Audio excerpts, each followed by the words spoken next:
The broadcast is now starting. All attendees are in listen-only mode. Hi, everyone, and welcome to today's webinar. I'm so glad you could join us for our webinar on Plan Giving Fundamentals Part 3, Gift Transfers and Administration. This is the final of a three-part series that we are doing with the Canadian Association of Gift Planners, and I'm thrilled that we have some time set aside to explore this topic today. So next slide, please. Before we get started, just a few reminders if you're joining us for the first time that we have everyone on mute so you can hear us, but we can't hear you. We will be sharing the recording and the slides in our resource library following the webinar. So if you want to share this information with other staff or board members, please feel free to do so. But give us 24 hours before we can get it posted. And we ask that for the best webinar experience to close all other applications. And to make sure you've got your computer turned up nice and loud so you can hear our presenter today. Next slide. And for you to get the most out of today's session, we want you to ask questions of our presenter. Because we have you on mute, this is the most effective way for us to do this. So please take advantage of typing in any questions into the question box there and send it to us. And when appropriate, we'll take a moment and share your question with our presenter today. And if we run out of time, we'll certainly try and get any remaining questions answered and follow up with everyone as well. Next slide. So my name is Cindy Lindsay, and I'm the Director of Learning with Community Foundations of Canada and your host for today. And it's my pleasure to introduce Paul Nazareth with the Canadian Association of Gift Planners. Paul is the Vice President of Education and Development and is a familiar face for many of us that are in the charitable sector. Paul has led our two other sessions prior to this one, and they are in our webinar resource library. And so if you have an opportunity and you didn't participate in those, we encourage you to go back. But Paul, I'm really just going to turn it over to you to start this presentation, and looking forward to this conversation. Wonderful. Thanks, Cindy.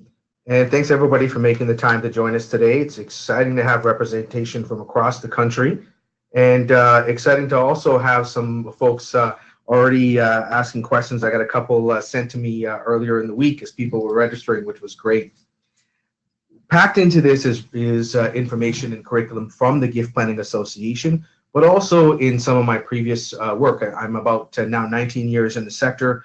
I've worked for charities large and small, and I've worked in a bank in philanthropic advisory and donor advised funds. And in my last role, where I met many of you across the country, visited dozens of community foundations in my role as Vice President of Canada Helps for the past 4 years. So now it's exciting to be full-time with the Gift Planning Association. I've been faculty for over 5 years, teaching our courses, but now being able to do a lot more around education. And it's exciting to have a number of partnerships with community foundations across Canada. Today, we're going to jump in very much, as you saw in the description, in gift acceptance administration, some of the case studies and specific types of gifts that you may be working on.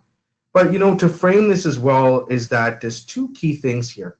One is that in Canada, we have the most advantageous tax and charitable giving system in the Western world.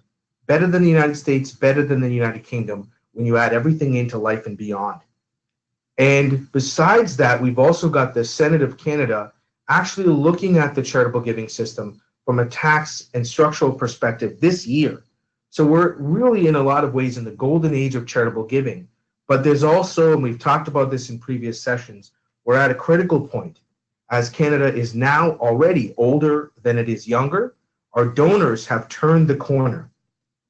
And they've turned the corner of giving assets over income. For the past 100 years, we've been talking about income and cash giving, cash and checks. And now we've turned the corner in Canada such that some of our greatest teachers in the country, faculty, say now these days that every major gift is in fact a planned gift, because you've got to plan getting that donation over to the charity. So we're at a very interesting time in this area. I'm going to jump right in. I'm going to look over donations of stock securities, and I mentioned in the description donations of life insurance and bequest administration. I'm going to also address gifts of registered funds, and then do a few case studies for different generations and types of donors. As Cindy mentioned, I'm not a questions at the end person. Please jump in at any time because you can ask questions about those specific gifts. And again, we're focusing on acceptance, administration, and any issues of transfer. So right now, the single most important donation of assets when it comes to current funding is donations of stock securities. This includes donations of stocks and securities and mutual funds, and it's given to all types of organizations. And in fact, many of you will know at the year end, when donors are looking for that receipt but not sure what they're going to do with that money, they go looking for some kind of vehicle to make a donation to. In many years past, advisors would often talk to them about private foundations. We've seen a very big growth of the understanding, and it's so exciting over the past number of years to see public discussions around community foundations, right? The 191 campaign, You Are Your Community, really built the awareness of community foundations as a vehicle for personal philanthropy and public good. So both advisors and donors are seeing the foundation as a partner for their giving. And so you're experiencing what I used to experience in the bank, what we called at the end of the year, the dump and run, where the donor would say, I need the receipt, it's a large amount of money, but then the challenge to engage them after on the charitable purposes, short and long term, is the issue. But for those of you in administration, those end of year, those time sensitive gifts can be very complicated. So one of the big things to note here as well is the accepting of securities, the pure transfer. It is usually about public exchange and publicly listed securities. We'll talk about mutual funds in a minute. Most organizations, now that advisors are starting to recognize this as opportunities for people with holding companies and international stocks, to know that you can accept these, but you will need to convert it to Canadian dollars for receipting. And when you're working with a donor often who has an advisor, they're very sensitive to the receipt price. So you want to make sure you don't just have your process set up, but you have a process for the conversion to Canadian dollars that's open in public and you can share with them before they see the dollar amount, because that's usually when they freak out and start to argue with you.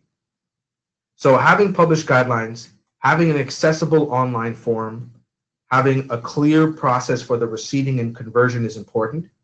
And as I know that many of you also use Canada Helps for different types of donations and funding, most organizations don't know the amount to which the organization has scaled specifically in its securities process over the past few years. Canada Helps is now the #1 processor of donations of securities to multiple organizations in Canada, bar none. But just like the donation programs to say fund holders, etc., has gone white label, the securities process has also gone white label. So you can now have a button just for your foundation on your site with a securities process, a form. Canada Helps is one of the only processors that's actually doing the securities process online without paper, and it will go directly into your account. The donor is receipted, the cash is actually cashed and put into your account. So if you're using that process, it's important to make sure you've upgraded. You've got your own securities program. Again, vital to make sure your form is online, your process is on the form, and different incidentals like securities, etc., and conversion is clear. The other part of this is donations of other types of securities, primarily mutual funds. So publicly traded securities will take a minimum of 2 to 3 days. The whole process will often take a week. Donors are used to cash giving and they want that receipt tomorrow. It's important to let them know it'll take some time up front. Mutual funds will often take 1 to 2 weeks, and they have been known sometimes to take up to 2 to 3 weeks. And depending on the unresponsiveness of the advisor or the other side of the shop, it could be up to a month. And then you've got an angry donor on your hands. So it's important to just let them know up front if you see it's coming in and it's mutual forms. All it really takes, and again, this was the great part of my previous role, was we were really doing a high volume. I used to work as well for the University of Toronto, who does a high volume of these kind of gifts. And those of you in larger foundations will know just being upfront about the process actually often alleviates the anxiety and eventual anger of the donor. Now, of course, as part of this process, you always want to make sure whenever a donor is giving assets that you've recommended using an advisor before they make the gift, that they've properly looked at it. This is becoming more and more important because in the past 10 years, donors have really started using direct investing platforms. RBC Direct, Quest Trade, Q Trade, E Trade, all of them, and they're managing their own portfolio. And are they really looking at how these securities are coming out and what's the status of their financial health? So an important piece in your documentation, emails, everything, you can always prove you've recommended talking to an advisor before any gift of assets, cash or otherwise. The last part on the security side is just to make sure, again, the timing will always be an issue. Very few donors make these donations in a sleepy afternoon on a Tuesday in the summer. It's usually at their fiscal year end, your fiscal year end, or at the end of the calendar year when everything's on fire.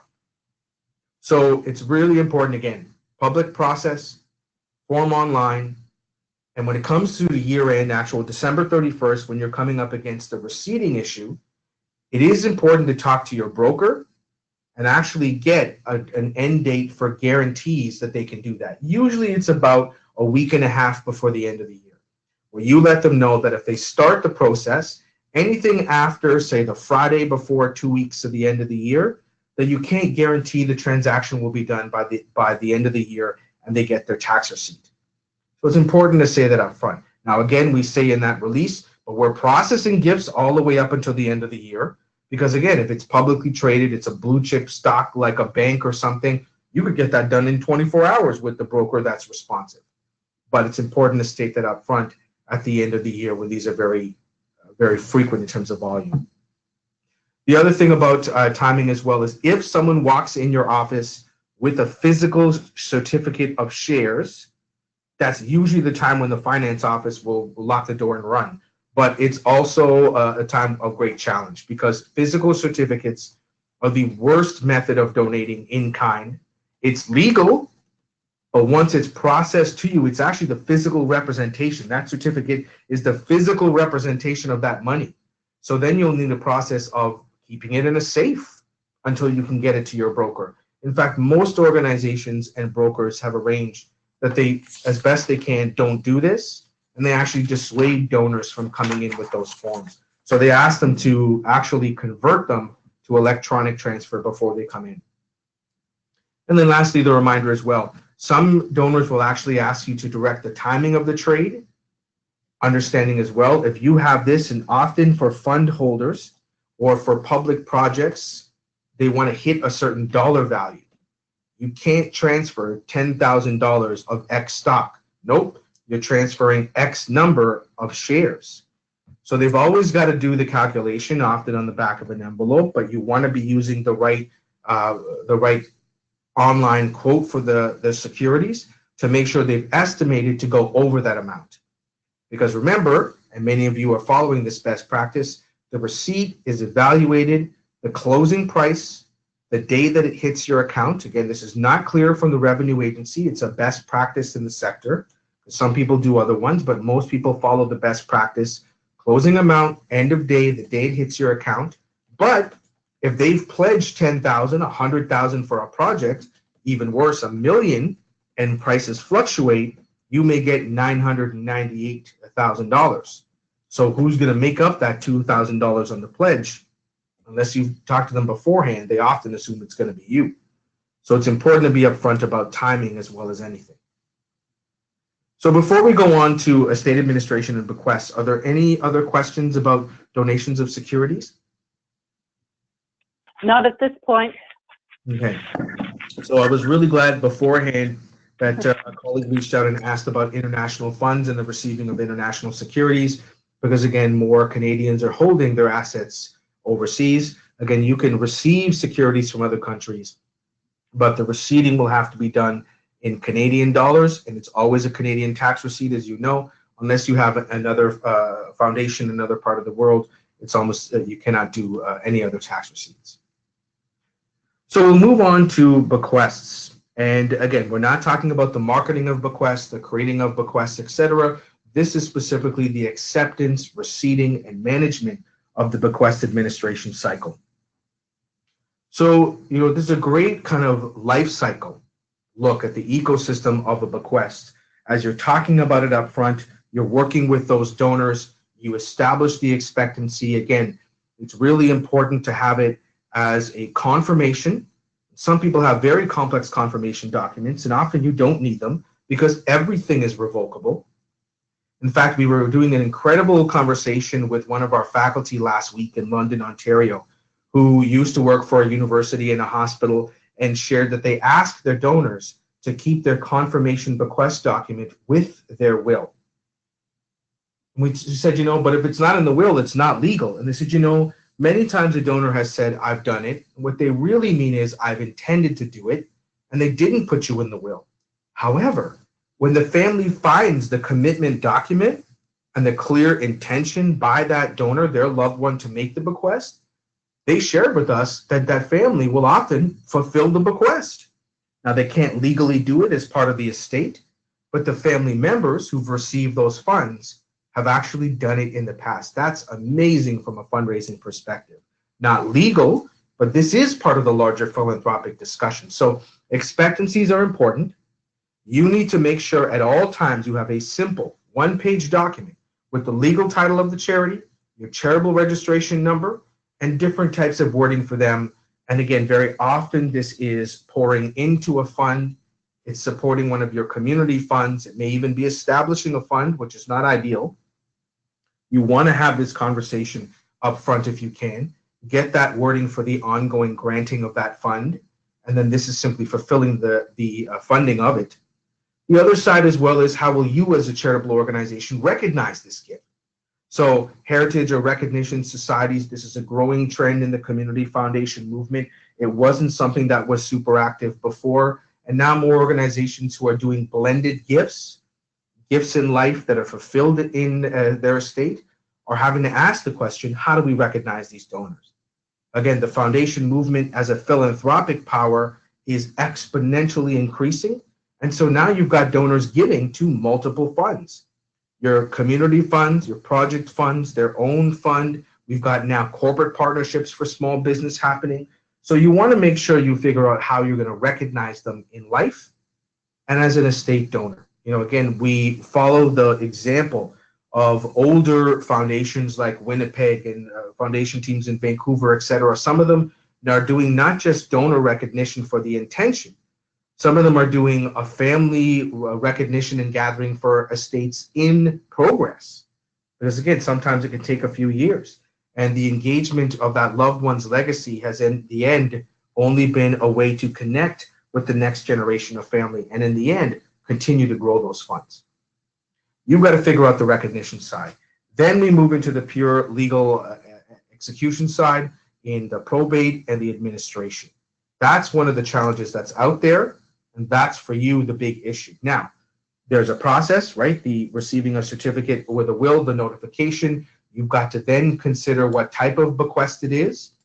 Is it a specific bequest, usually an amount?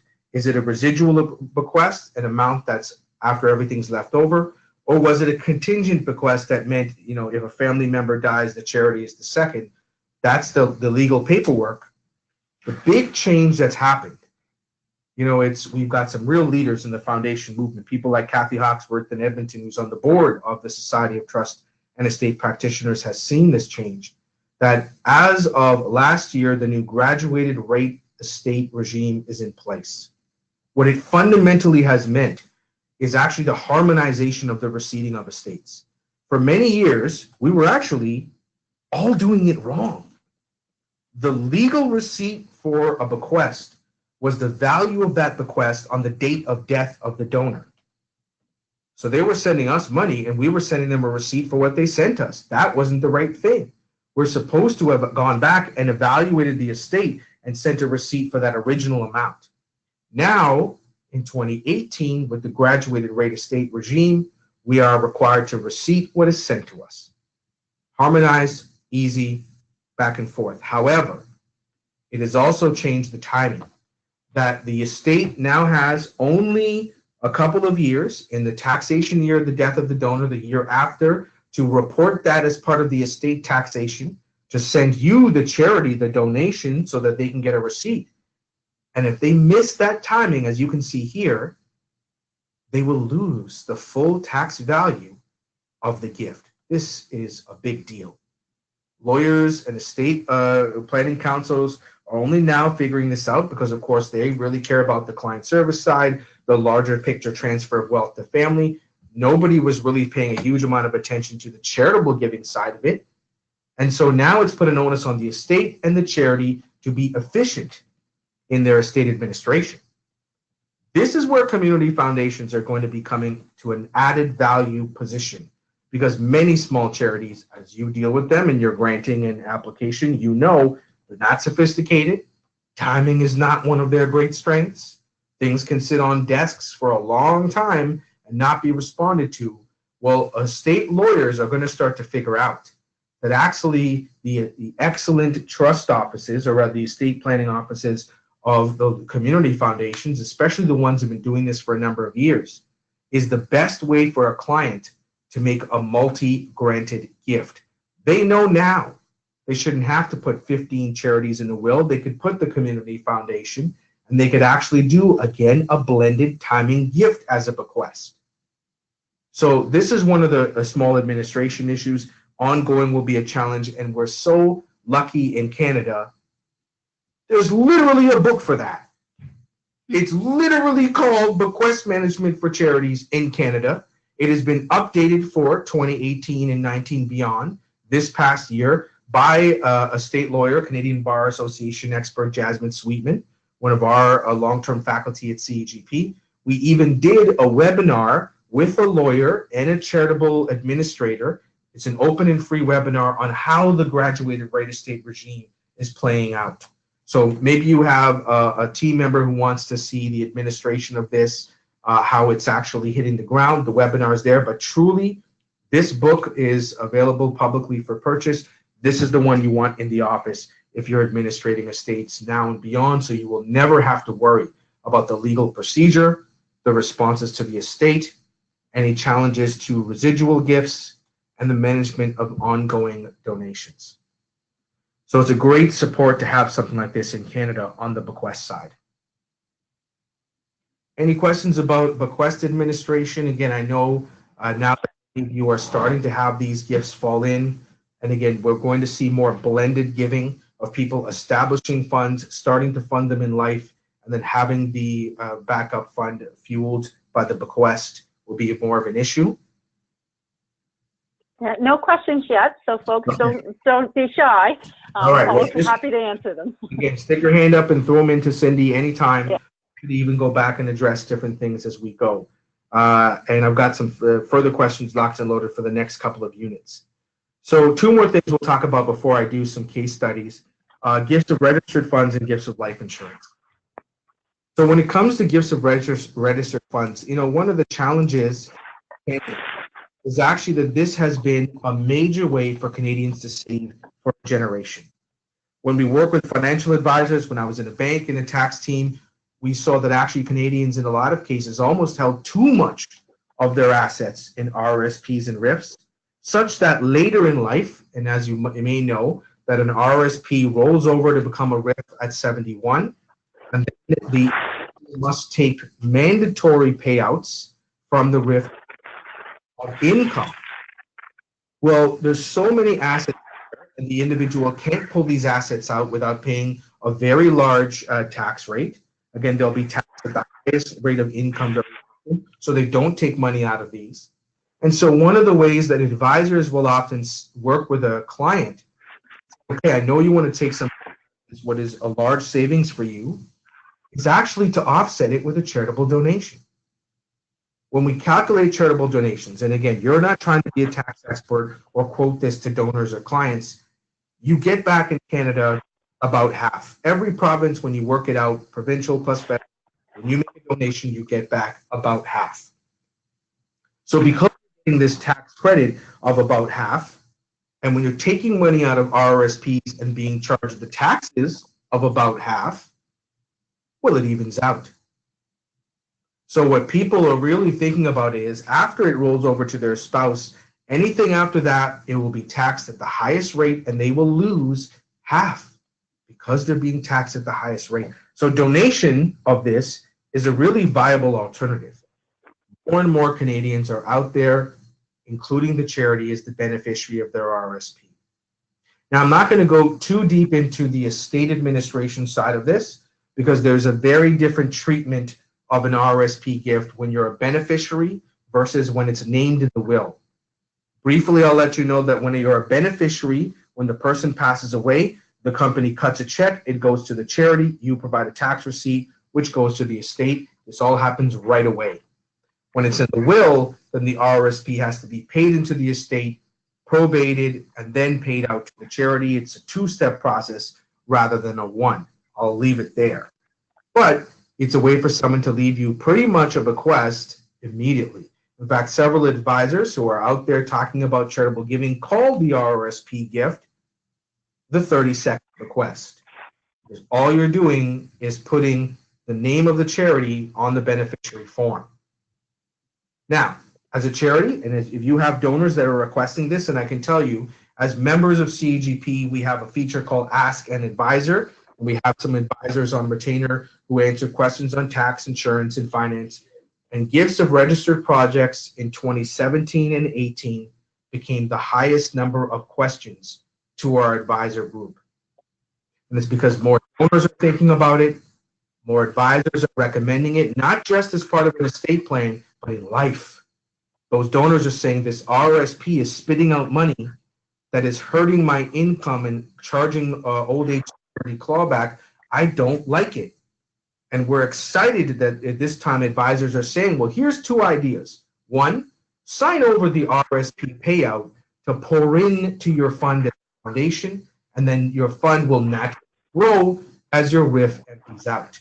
You have an investment portfolio. You don't need this money to live. This will be a great way to grow your fund at the foundation naturally. It happens, and actually that amount increases every year. But more importantly, advisors are also saying we could collapse this thing right now. We looked at your overall portfolio. Again, you're healthy and you don't need it. You could collapse the RIF. You're going to be taxed at 50%. You put that money into your fund and give it to the foundation. You're getting a credit of 50%. In fact, if we use securities for that donation, you could get even a higher tax refund. And so now major current cash donations are coming out of this. Are you ready? So for the RIF annual account payments, are you ready to receive those funds from the insurance company directly, evaluate and receipt? Easy, because it's cash. Are you ready for a donor to come and say, we're collapsing a registered project and we want to donate the cash in? Again, this is a time to even say, please consider using securities to do so for an added benefit. Talk to your advisor. Are you prepared to receive those securities to create that fund? And then lastly, if someone says, I want to include the foundation, my fund, as a beneficiary of a registered product, are you ready to give them your charitable registration number, tax name? Now, wonderfully enough, I've got another question locked from a colleague here. We have quite a number of sophisticated community foundations receiving these gifts now, and we have people who are having challenges with the insurance companies. This happens all the time. Again, I've been 19 years in this sector. I started in my early 20s, and lawyers and accountants have been saying to me all the time, you be quiet, you dumb little charity, and do what I say. And in fact, they can be wrong.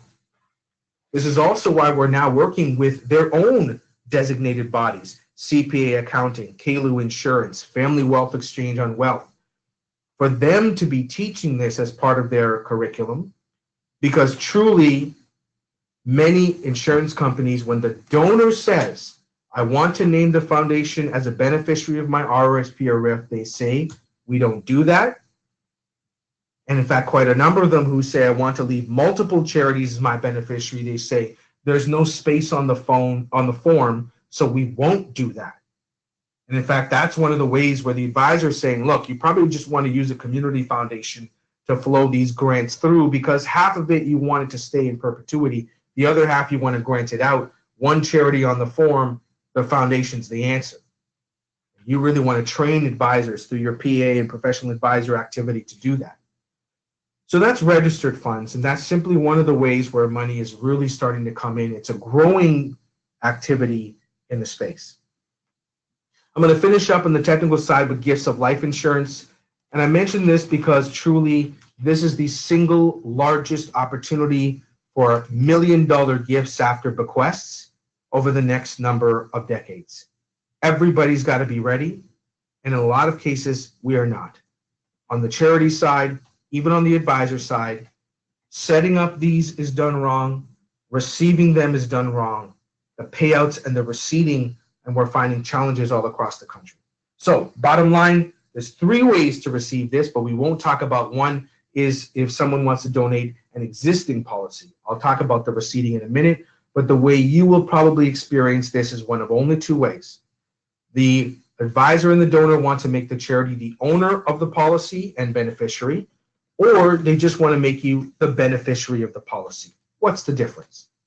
The ownership, because the charity owns it, the premiums are receivable in life.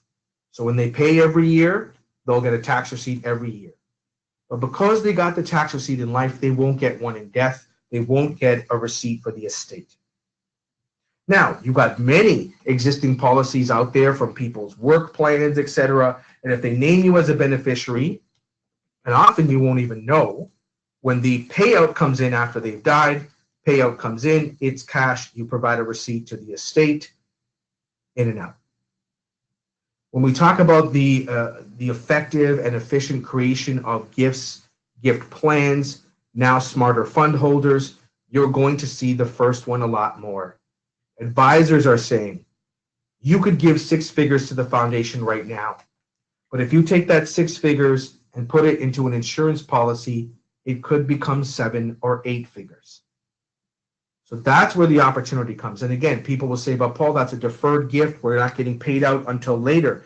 Make no mistake, those are annual premiums. You are receiving cash. You are having to receipt that cash. And again, more enlightened advisors and donors who are ambitious are saying the premiums are $100,000.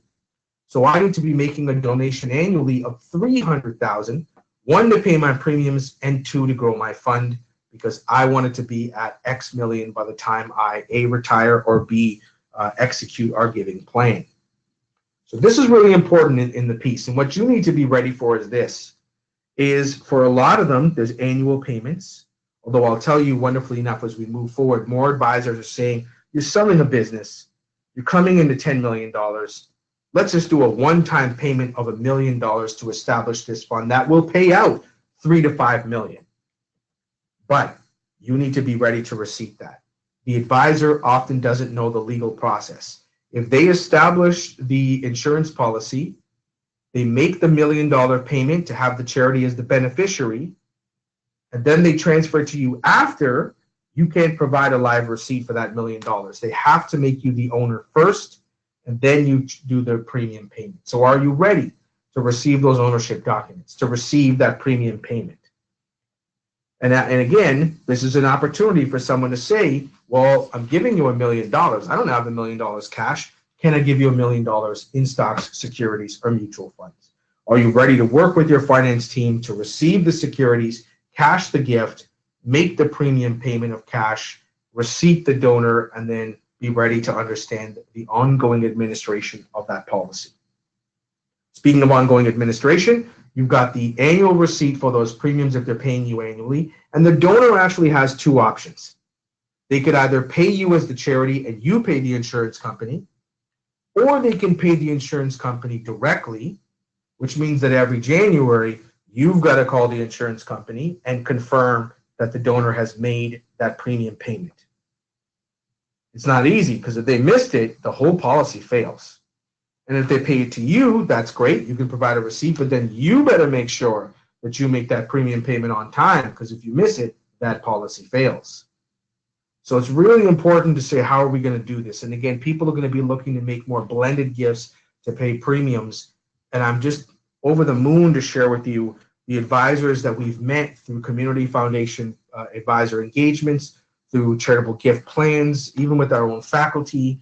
We now see more advisors saying insurance is the way, but charitable organizations need to operate now. And community foundations are doing vital, pardon the pun, work now. So yes, pay the premiums, but let's factor in life gifts of 6 figures or more. So the blended gifts is a conversation you need to be ready for. And again, the question after retirement very often will come up, what if the donor can't pay the premiums? Well, if they're 66 years old, and today in Canada, someone is expected to live to 80 or 90 or plus. And if you do the calculation to say that we can't continue that, then you have to take the cash value of it, and maybe the gift will fail and you won't have a happy donor in your hands.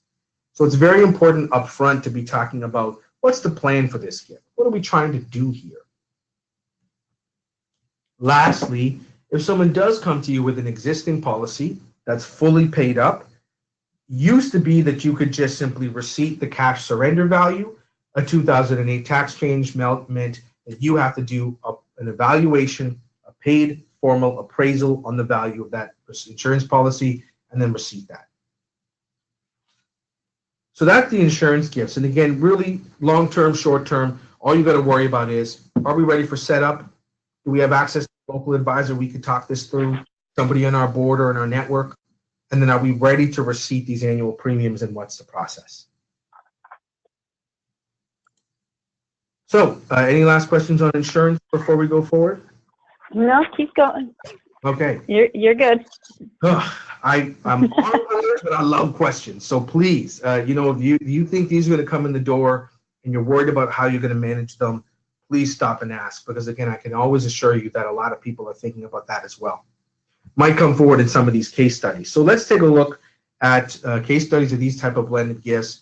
Everybody wants to talk about social diversity these days, but the diversity that really matters in fund holder engagement across this country is age and stage. What type of donor is making what type of gift for what type of purpose? So let's look at our friend Gen Y, the millennials, who are now getting to be really old. This coming year, they're going to hit 40. They're not happy about it. We blame them for avocado toast and the death of cereal. However, these are the largest income givers in the history of Canada. They are aggressive in their personal giving, and they're ambitious. When we look at projects at the Toronto Foundation with their Vision 2020, with the Winnipeg Foundation and some of their fund holder arrangements with entrepreneurs, and all the work being done in BC with individuals, public fund holders, prairies with public projects, it's Gen Y we're dealing with. However, this is the generation who is living in the income stage. They're building a business. They're trying to manage growing families and growing life situations. They're the ones who are going to be transferring cash. But they're the ones who are also using new types of technology, like e-transfers, where I had about 15 inquiries from foundation peers about donations of cryptocurrency this past year. And we'll talk about some of our updates. We've got some information on Plan Giving for Canadians on that. In Canada, hundreds of millions of dollars of wealth was created in cannabis stocks of publicly traded companies to which publicly traded securities were donated this December. Are you ready to receive money from entrepreneurs, both in cash, but they will be the ones that are starting to see the opportunities of securities. But again, their challenge is they don't have advisors. They're using robo-advisors or using new types of advisors that aren't educated on this. So they're very much that self-diagnosed generation. Do you have information on your site on how to help them? Lastly, when I say network fundraising, it's a lot more projects with entrepreneurs where you're saying to them, here's the buy-in to be part of this. Again, several entrepreneur projects in Western Canada, Toronto's Vision 2020 had that concept of a buy-in, and several of them said, no problem, I'm going to tap my network. I don't like saying crowdfunding because it's not public funding, it's network funding. People they know, them saying to their family, let's create a fund with our family name on it and making personal, almost private gifts to the foundation for that fund. Can you set up a donation page for them that's custom, that almost kind of feels like a walkathon pledge page? Those of you with online platforms know you can do this. And of course, again, Canada Helps and other platforms, Blackbot, etc. You can do this.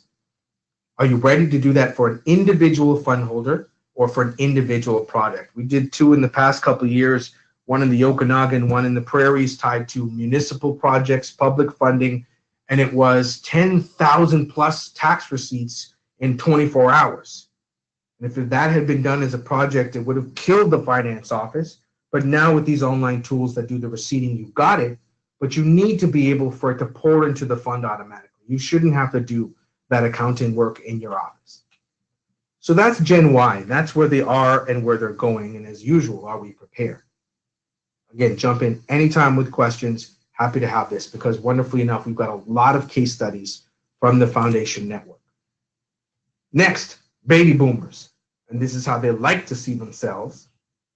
Well, the baby boomers are the ones who are out there, and their challenge is they're transitioning from business owners, community leaders, to now retirement.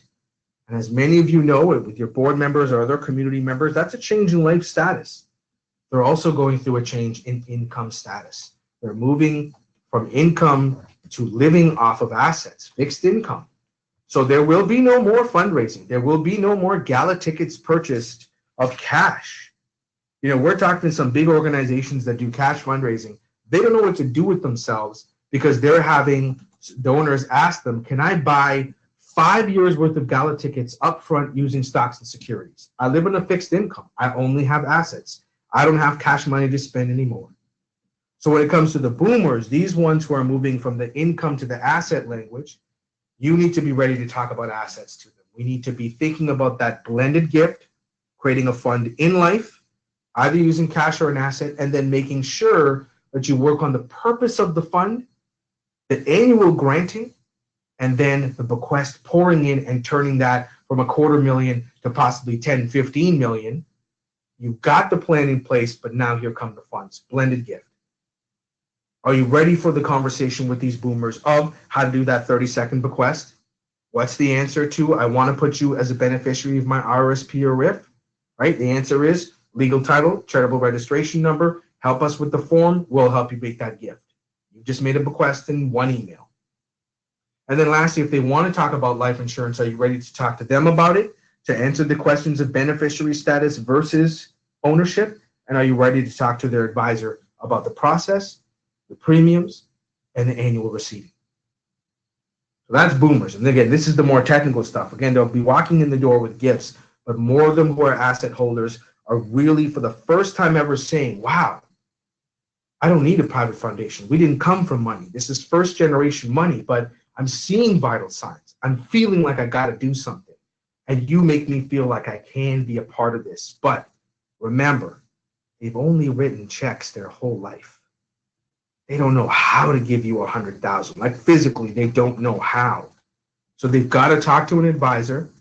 Their advisor is going to say you could write a check. They will then have a heart attack. And then they will say, okay, let's think about securities. Let's think about some sort of an asset. Let's think about annual premiums to make this gift possible. Lastly, you got the civics.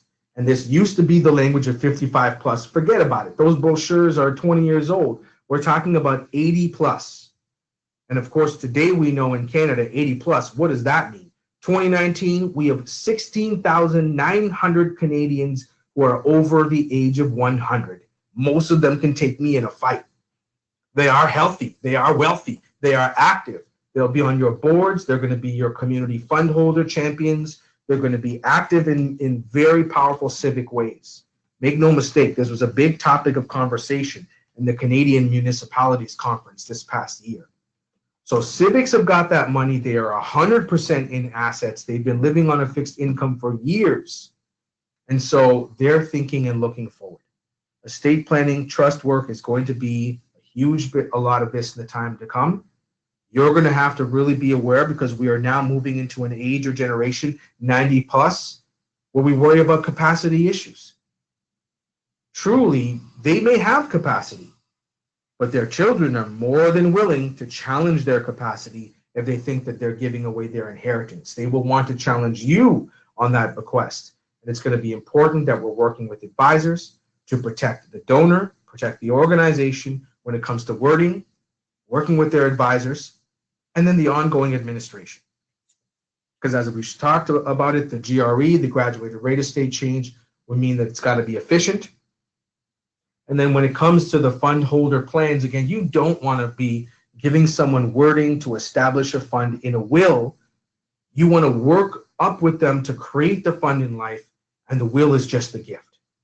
Truly, if you know right now, if you're administrating gifts, grants, funds, you know this is the best way to do things. Do the work up front, have the money flow in rather than constantly negotiating. And of course, worst case scenario, you're negotiating with a ghost because the person is gone and you're trying to guess.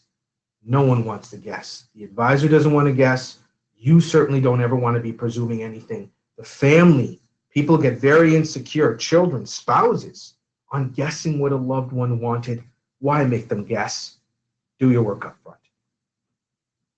So that's the three generations that are out there. And again, what's going to be the power of this? People often say, Paul, we don't have the capacity, where even in the larger teams, they don't have the fundraisers, the staff to do all this.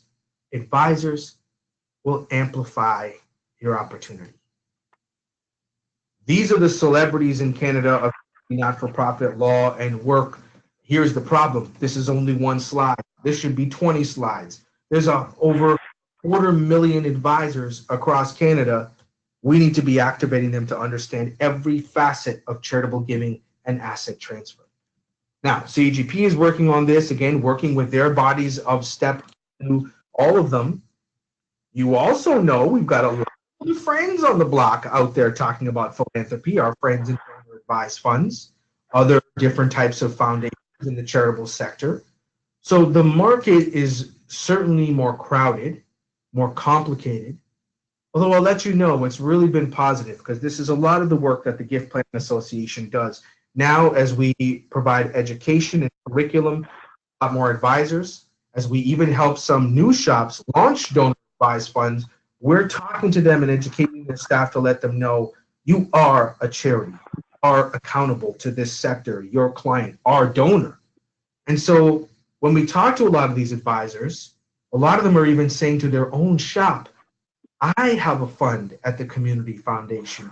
I'm on the board of the community foundation. I don't want to be working at odds of an organization that I believe in locally and in terms of fiduciary responsibility and governance that I can feel I understand.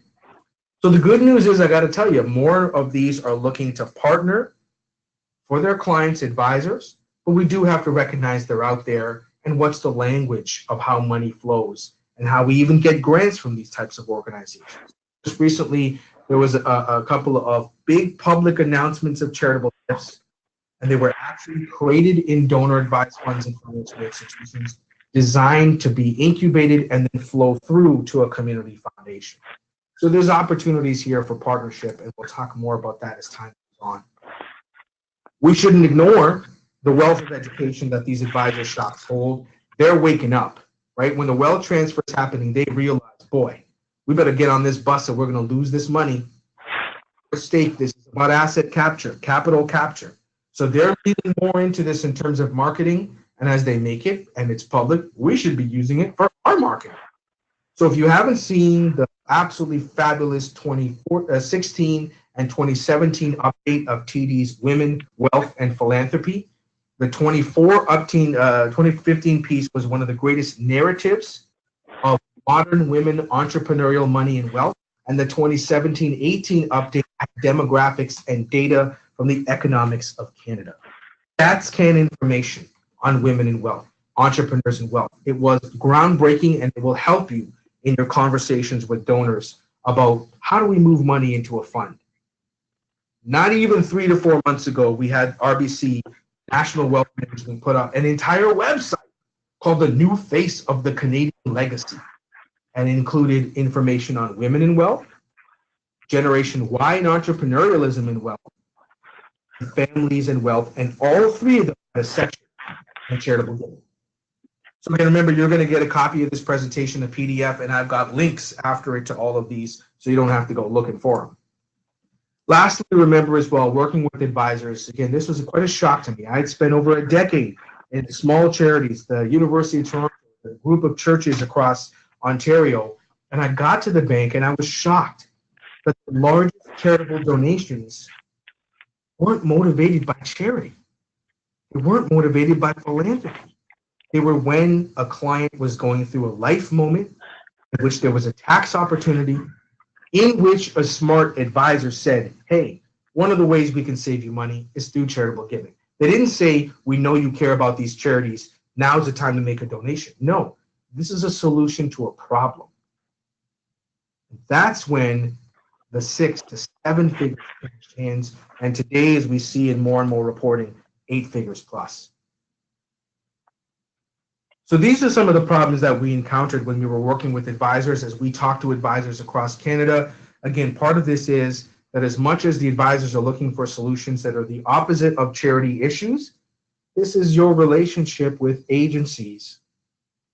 You know, a lot of your small agencies, your charitable partners are not strategic. Emails you got for December 31st and some of the panic and now to donate and everything, it wasn't philanthropic, it wasn't strategic. People go into campaign, it's me, me, me. And it's not something that donors respond to. They need an overall philanthropic narrative. They need a vehicle that will support them short and long term. You are the answer to this problem in the charitable sector. So this is an important thing to think about as you work with advisors and yourself integrating into your conversations. You will see us more as CAGP and CFC engaging advisors through professional advisors events across Canada. I've got maybe 5 or 6 engagements, both speaking and teaching across Canada with community foundations this spring. Really exciting work. But while I'm in town, together working with the local advocates, the provincial CPA, the Bar Association, etc., to advance philanthropy from the advisor side, in their words, in their training, in their designation. Why should a stockbroker be legally designated and not understand anything about donating stocks to a charity? What have we done about this? In the past number of years, CAGP has released 2 critical documents, and you'll get a link to them. The first is the philanthropic conversation, which outlined how an advisor can talk to a client about philanthropy. And then the other one was, out of that, we found that 90% of advisors said, hey, I'm having the conversation, I'm good. And then we did a national public Ipsos study and talked to high net worth donors, and they said, we're not. They're saying to us, where are you donating? Oh, it's December 31st. I'll help you make that donation. They never said, you're giving away $1 million in cash. It should be in stocks. Also, what if we turn that $1 million into $5 million using life insurance? It wasn't qualitative conversations. And so who did we partner with? We partnered with the future of philanthropic planning in Canada, you. Toronto Foundation, Vancouver Foundation came with us, as well as Philanthropic Foundations Canada. Together we put together this national report called Doing Good for Business that profiles advisors who've done it in every part of Canada. The first one was just 13 profiles, but we're working on expanding that. But to have these conversations to do that. You may have also seen as well, we're working with advisors directly. We have launched jointly with the designation body, the Knowledge for Inspire Philanthropy, a colleague who really puts together charities and corporations. We've launched a designation in Canada for advisors to educate them on philanthropic planning, philanthropic strategy, tax and giving. And of course, community foundations are heavily integrated into this conversation as a partner and a solution. Maybe of interest to, say, your board members in advisor world, and this is a way you can get them a bit more up to speed on what they can be doing with you, rather than just, quote unquote, talking about the foundation. Before I finish up and move into resources, last reminder, because even the people I saw registering for this session, when we look on your main site, how do we know that you're the person to talk to about securities? It's December 28th. We've got 72 hours. And what do we find when we go to most charities? ed@communityfoundation.org, office@communityfoundation.ca. They don't know who you are. They need people. Because if they just send in random emails to the office on December 31st, we play a game I like to call out of office Plinko. Send an email in the summer and see what happens. Oh, I'm not here to talk to Judy. Judy's not here, Dr. Doug. Talk to finance. Mary's on vacation and Doug is on mat leave somehow. You out of luck. Remember, we need to give them human beings.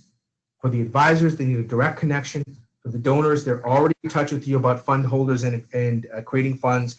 We need to humanize this process. We just talk tax and administration, yes, but you need to humanize the process at every step. So lastly, some resources, and again, you can get a copy and all the links that are there. CFC is constantly working on this. Besides the learning environment, you've got the online professional advisors, e-resource, and your leadership.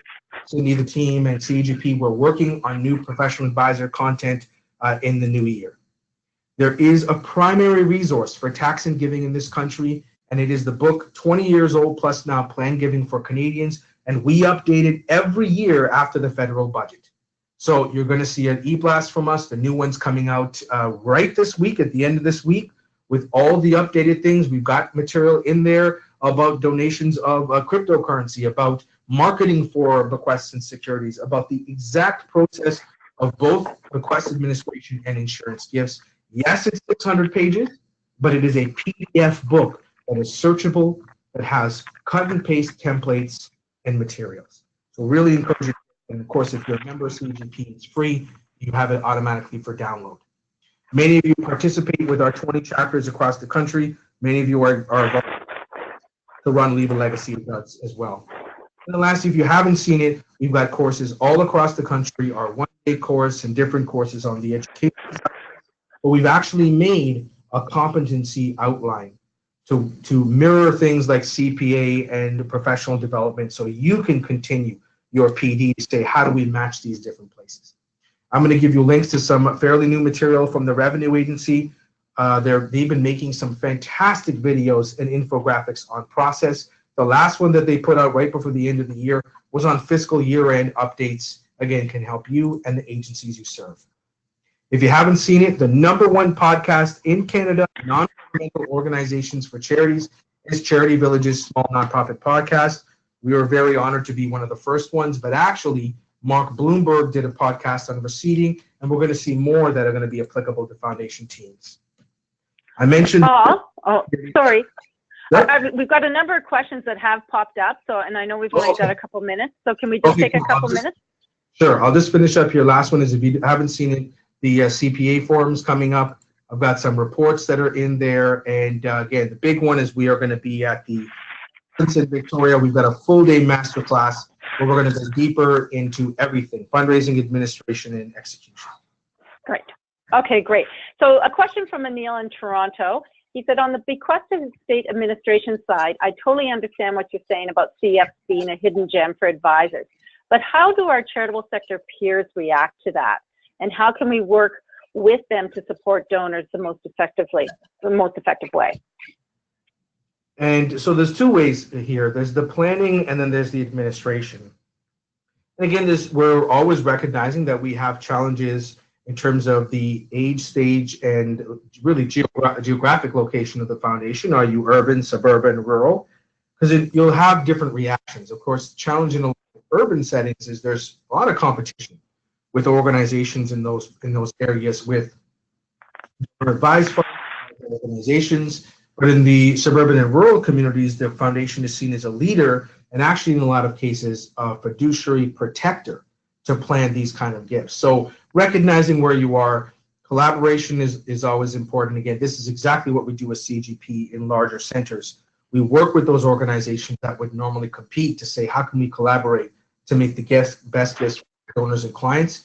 But again, many don't understand the community foundation structure and strategy, and that gifts benefit them so many times.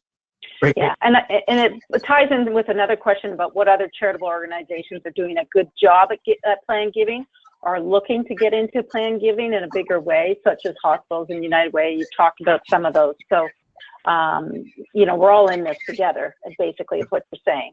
Yep. And again, we're doing education with those organizations at their conferences and in their communities. So, as we do that, we're often reaching out to the community foundation in town when we're there delivering the education to figure out how to do some of these conversations.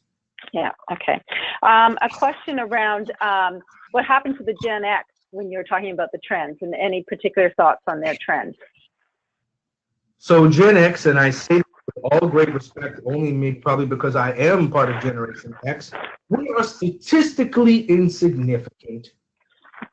So we're all really burned out and jaded and don't have as really the asset class compared to the other two. But truly from a demographics and a data perspective, the numbers in terms of charitable giving is not significant compared to Gen Y and the boomer class. Gen X, in a lot of ways, when we look at what they're doing, are more of those network funders.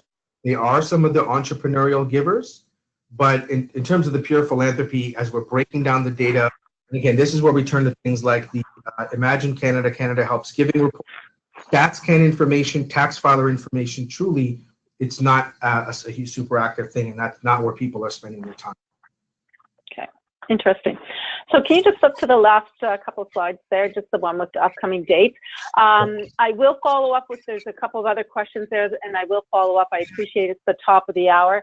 But folks, here are our remaining webinars coming up for the next couple of months. So the last parts of our financial systems webinars on reading and understanding your statements and reports and critical financial internal controls are coming up. The role of artificial intelligence and what do we need to know around that in terms of our work in the philanthropic sector, and developing a winning digital engagement and social media strategy. So go online and register for those. And we hope also that if you're coming to the conference, we really want to see you at the Plan Giving Fundamentals webinar, pre-conference session. And if you need some more information, stay tuned. We'll be posting it in the next 10 days. So thanks very much, Paul, for your time for this three-part series. I really appreciate your commitment to delivering these, but also your passion about our movement, our community foundations, and the support for our network. I really, really do think it's wonderful that we have this relationship not only with you, but with CAGP, and you're out there beating the drum for us. So thank you very, very much, and have a great rest of the day, everyone.